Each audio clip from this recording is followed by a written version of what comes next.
No circuito profissional a gente tem um atleta que se chama Medvedev, que é esse cara aqui, ó. Esteticamente os golpes aí desse atleta dividem opiniões e normalmente o pessoal comenta aí que o golpe dele não é dos mais bonitos de se assistir. Mas uma coisa que ninguém consegue negar é que os adversários dele sofrem muito no momento que ele bate o forehand durante o jogo. No vídeo de hoje a gente vai analisar o forehand então do Medvedev e descobrir se esse golpe é eficiente e o que ele faz de tão diferente aí dos outros atletas. Para quem não me conhece, eu sou Carlos Ferreira, professor e coordenador de tênis e criador do Tênis Inteligente.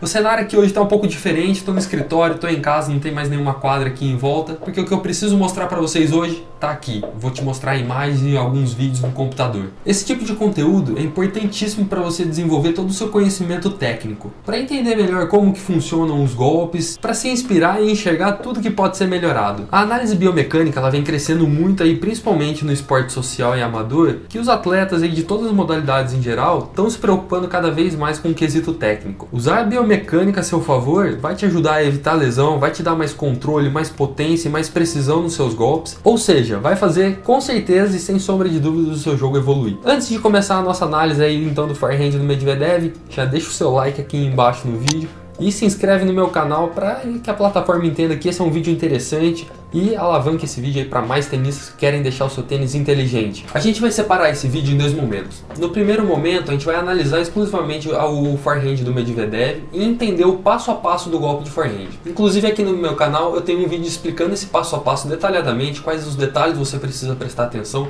Eu vou deixar um card aqui em cima para você já cair direto nesse vídeo. Vai assistir, que ajuda muito a complementar as informações e você entender melhor o que a gente vai falar aqui. E no segundo momento, eu vou pegar o Medvedev e colocar ao lado de outro jogador que tem o mesmo estilo, que tem a mesma empunhadura ali, para quem não tenha tanta variação na hora de comparar, e entender o que ele faz de tão diferente aí, que torna o golpe dele de forehand tão peculiar que o pessoal comenta tanto. Vamos lá então. O primeiro passo para a gente analisar no forehand é a posição inicial. A gente já vê que o atleta ele já está preparado para o golpe de forehand com duas questões. A gente olha aqui que na mão dominante dele, ele já está segurando na empunhadura dele, que é uma empunhadura semi-western, e a mão não dominante dele está segurando no coração da raquete. Essa mão segurando no coração da raquete, ela vai ser muito importante para as próximas fases, para a gente começar a acumular um pouco mais de energia com o nosso corpo.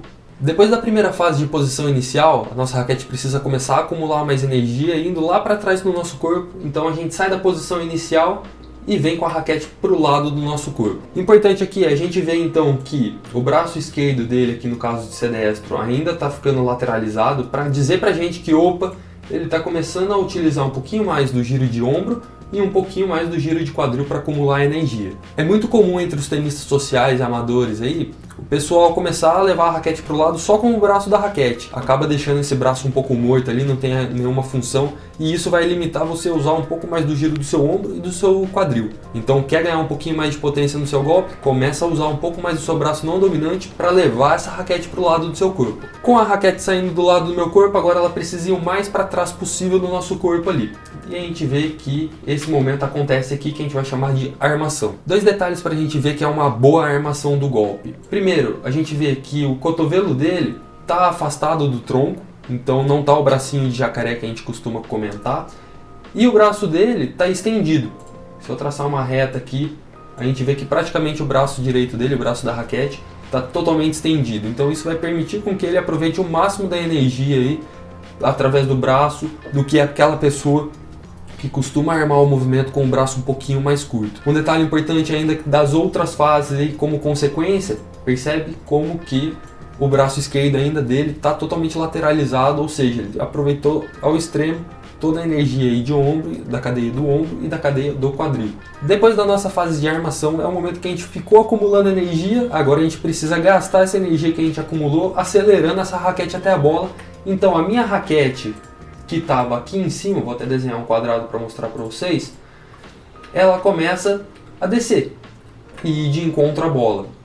Então a gente vê aqui que ela saiu de um ponto mais alto e acabou caindo para um quadrado mais baixo. Nessa fase de aceleração vai ter um indicador importante para a gente prestar atenção e entender se esse movimento vai ser possível acelerar ao máximo do braço e da raquete. Presta bastante atenção no fundo do cabo da raquete ali, o copinho do cabo, ele está apontando lá para a rede. Então esse indicador é o que mostra pra gente que esse golpe vai ser bem acelerado. Com a raquete acelerando para a bola, a gente vai para a próxima fase, que é o momento do ponto de contato ali, a hora que a corda entra em contato com a bolinha. Aqui é um ponto muito crítico para a gente prestar atenção, principalmente em relação à direção da nossa bola.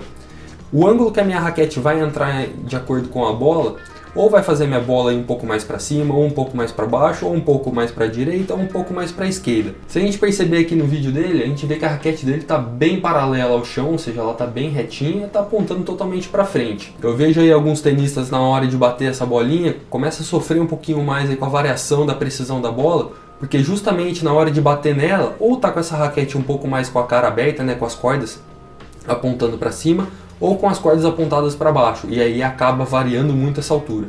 Então, quer desenvolver a sua precisão, lembra que cada vez mais o seu ponto de contato ele tem que estar apontado lá para frente, lá para o seu adversário. Depois da nossa quinta fase, que é o contato entre a raquete e a bolinha, a gente vai para a sexta, que é o pós-contato, ou seja, o quanto que a gente vai empurrar essa bolinha para frente e também o quanto que a gente vai gerar de topspin nessa bolinha. Se vocês perceberem aqui, a raquete dele, que estava apontada aí no caso para vocês, para a esquerda, se eu continuar o movimento e a gente ver o pós-contato, essa raquete ela acaba apontando lá para outra direção. E se a gente fizer um tracejado aí do caminho que essa raquete percorre, a gente vai começar a perceber que ele é um movimento muito circular e muito angular. Normalmente os professores chamam esse movimento aí de pentear a bolinha, de escovar a bolinha, arco-íris. Então, tudo para fazer uma alusão aí a esse movimento circular para que a gente consiga gerar topspin na bolinha. Eu vou voltar o movimento dele para o contato, então a gente percebe que a raquete está apontando para a esquerda. A gente indo quadro a quadro, a gente vê o giro da mão dele, fazendo com que a raquete aponte para o outro lado, gerando então topspin na bolinha. Depois da nossa fase de pós-contato, a gente vai para a última, que é a terminação do movimento. Quer fazer essa raquete chegar do lado oposto do ombro aí, então o ponto de contato está do lado direito do corpo dele, a raquete vai chegar no ombro esquerdo. A primeira coisa importante da terminação é a gente entender a função dela. Então, até agora, a nossa raquete estava em um movimento muito acelerado, a gente estava batendo na bolinha, gastando energia, e em algum momento a gente vai precisar frear esse movimento. A terminação com a raquete ali no ombro oposto vai ser uma das formas naturais do nosso corpo frear esse movimento sem precisar forçar nenhuma musculatura, nenhuma articulação. Ou seja, eu freio o movimento de forma tranquila. Importante da terminação é a gente entender a função dela. Então até agora a gente estava com o movimento da raquete, a nossa musculatura estava tudo muito acelerado. E a terminação com a raquete no ombro oposto vai ser uma forma natural da gente desacelerar esse movimento sem forçar nenhuma musculatura, nenhuma articulação, nenhum tendão. Ou seja, eu não sobrecarrego nenhuma dessas partes do meu corpo e eu não tendo a gerar nenhuma lesão aí com isso. Normalmente, se você sente um pouco mais de dor no seu ombro, no seu cotovelo, no seu punho, começa a prestar bastante atenção na sua terminação, que pode ser que seja um dos motivos aí que faça você sentir um pouco de dor. Os indicadores mais importantes para a gente ver se foi uma boa terminação é a gente olhar para o cotovelo dele. Então, a primeira coisa é a gente ver que esse cotovelo terminou aqui na altura do queixo dele. Isso vai mostrar pra gente que não é uma terminação muito curtinha do bracinho de jacaré, porque a gente vê que o cotovelo dele acaba ficando distante do tronco. Então é muito comum eu ver algumas pessoas na hora de terminar esse golpe, em vez de estar com esse cotovelo mais alto, acaba abaixando ele aí. E esse cotovelo baixo não vai permitir com que você transfira toda a energia que você pode para fazer a sua bola andar mais. Além disso, a gente olha então que o cotovelo dele termina apontando lá para frente, lá para o adversário. Então a gente vê que a terminação dele é muito boa. Tá aí então, a gente fechou a análise do Medvedev, a gente fez o passo a passo do golpe, a gente desfragmentou ele em vários pedacinhos aí e entendeu o que ele faz em cada momento. Até agora a gente não viu nada de muito diferente. Vamos para a nossa segunda parte e comparar esse forehand com um outro atleta. Nada mais e nada menos do que Djokovic, então, para a gente colocar do lado dele. Por quê? Eles são bem parecidos, principalmente com relação à empunhadura que eles usam para bater o forehand e o estilo de jogo um pouco mais agressivo, de gostar de acelerar a bola. Então, casa bem aí com a nossa análise para comparar os dois. Agora a gente vai repassar então o passo a passo do forehand. E agora com os dois atletas a gente consegue comparar aí o que vai ter de diferente na técnica do Medvedev com o do Djokovic. Lembrando que a empunhadura dos dois é uma semi-western de forehand. A primeira fase era uma posição inicial, que o atleta aí já estava semi-preparado, né, para o golpe de forehand, e a gente tinha que prestar atenção.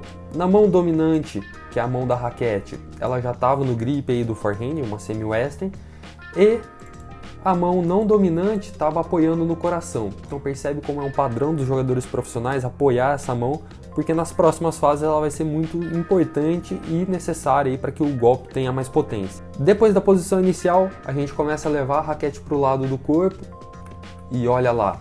Então a gente também vê o padrão do braço daí que estava segurando lá no coração da raquete, começando a ficar lateralizado. Olha como o do Djokovic também segue o mesmo padrão, a raquete do lado do corpo e o braço, os dois braços, né, acompanhando essa lateralização, com a função da gente usar mais o giro de ombro e o giro do quadril para ter mais potência. Vamos para a terceira fase, que é o momento de armar, levar essa raquete lá atrás do corpo, e aqui chegou. Aqui era importante a gente ver o braço da raquete praticamente estendido, então a gente vê que dos dois aqui eles seguem o mesmo padrão. A mão que estava segurando no coração da raquete, ou seja, o braço não dominante deles, ainda está aqui, ó, totalmente lateralizado. E agora a gente começa a enxergar uma diferenciazinha aí entre os dois jogadores.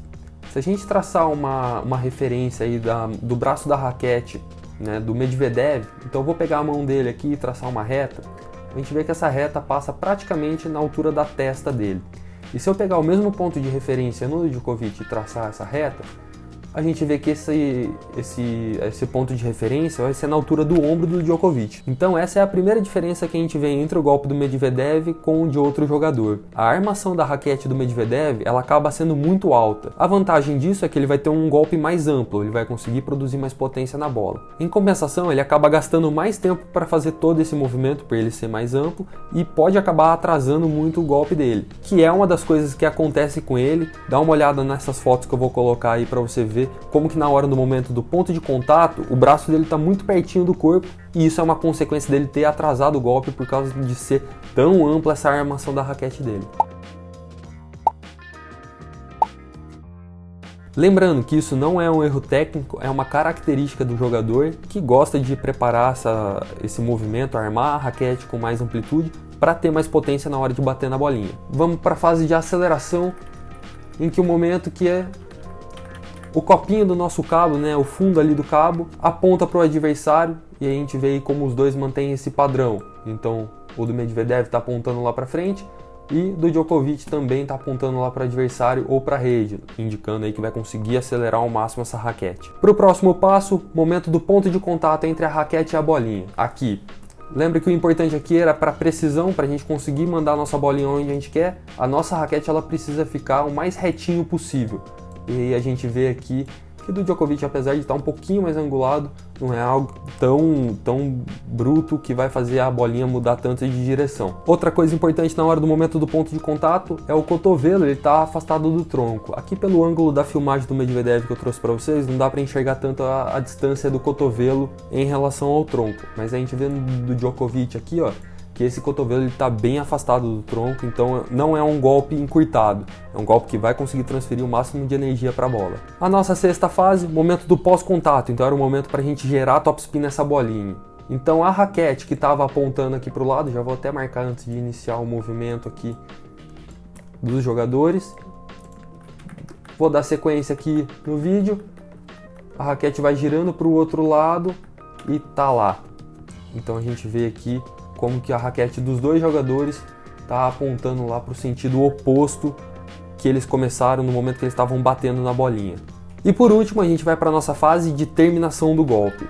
Então os dois jogadores levando a raquete lá para o ombro oposto, né, para o ombro esquerdo, e chegaram. Então duas coisas importantes que era para a gente analisar na terminação era usar o cotovelo apontando para frente, lá para o adversário, lá para a rede, e esse cotovelo tem que estar afastado do nosso tronco. Então a gente vê como que o dos dois aqui segue esse mesmo padrão. Aqui a gente começa a notar uma outra diferenciazinha também do Medvedev em relação aos outros jogadores, que é justamente a amplitude da terminação dele.